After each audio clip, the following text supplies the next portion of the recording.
question here that came in the last week from Melinda. I'll read this question out so everyone can hear it. Melinda from Step by Step Support says, we provide an alternative separation solution for families that is supportive, sensitive, and encouraging. Our original go-to-market strategy was to align with legal firms.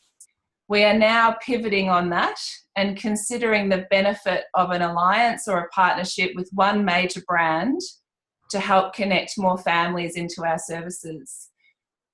Sharon and Linda, do you have any examples of this that you could share or any tips that you could offer us, please? Thanks very much, Melinda, for your question. You mentioned that you want to connect more families into your service. So I'm assuming that you need greater reach or possibly some new channels to access those families. It sounds like you're in a kind of stage of like test and prove with your business model. So that's something I won't comment on, and I know that you're going to be working on in the background. I guess my first reaction would be a couple of things to consider. Who's already got the audience that you seek? So it may be that there are possibly organisations that are already involved with families that are in the process of separation. Sometimes that can be community or government-funded organisations, and sometimes that's private providers. So they might be counselling services, mediation, something similar to that. And legal firms, as you mentioned, probably won't view you as a partner, more as a competitor. So I think, the first consideration is who's already got your audience, and is there a way of collaborating or partnering with them to share that access to the audience? And the second one sort of builds on a point that Sharon made earlier about who has a vested interest in your success. Issues of equity and access are very topical at the moment, especially for women affected by family breakdown. I'm thinking more around banks, superannuation providers. It's a very hot topic for them at the moment, especially as women are retiring with a lot less resources than men as a result of family breakdown. That's an opportunity to think about who else works in that area and wants you to be successful, or you can add to their success.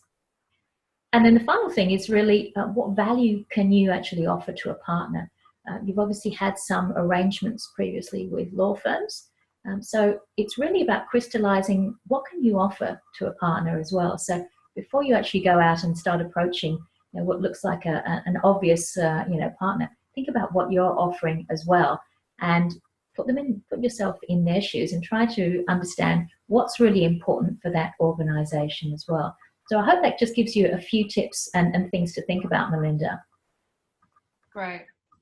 And so, Linda, would that be doing some of that asset discovery work? Like if you're pivoting, if you have, as a business or a charity or a social enterprise, if you've had a strategy and you've tested it and you've worked out, that hypothesis is not right, so let's try something else.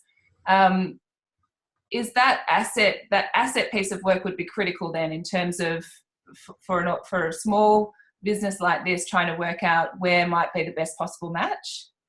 Yes, and I think the process itself also helps get you really clear on what you're actually after.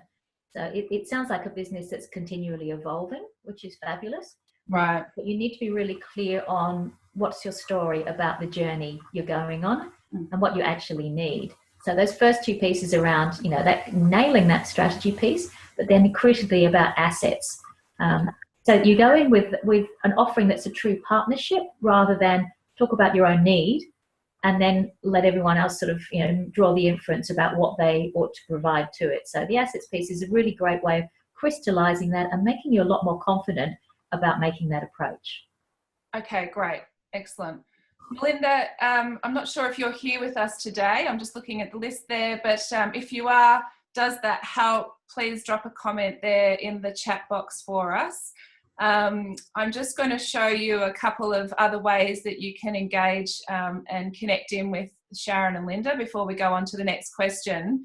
If you have a look in the X Factor Collective cafe, the cafe area is our online store and our growing online store, where we're basically going to list all the different ways that you can connect in with our specialist practitioners. So you can see there that Sharon and Linda are available for one-off coaching sessions where you can have a full hour with them and deep dive on different topics, which is great, and also some workshops there. One of the things that we're really big about at the X Factor Collective and what we'll be doing over the next couple of years is looking at ways that we can bring small groups together and cost share exercises. So if you've got an interest in a workshop but you can't necessarily allocate the budget to that, please let us know, because we are going to be doing a lot more collaborative strategy where people with shared needs can be in the same room together and get get the value of that without having to pay for the full price tag themselves. So jump on there and have a look. Let us know what you need, and we'll see how we can help you get there faster and in the most affordable way.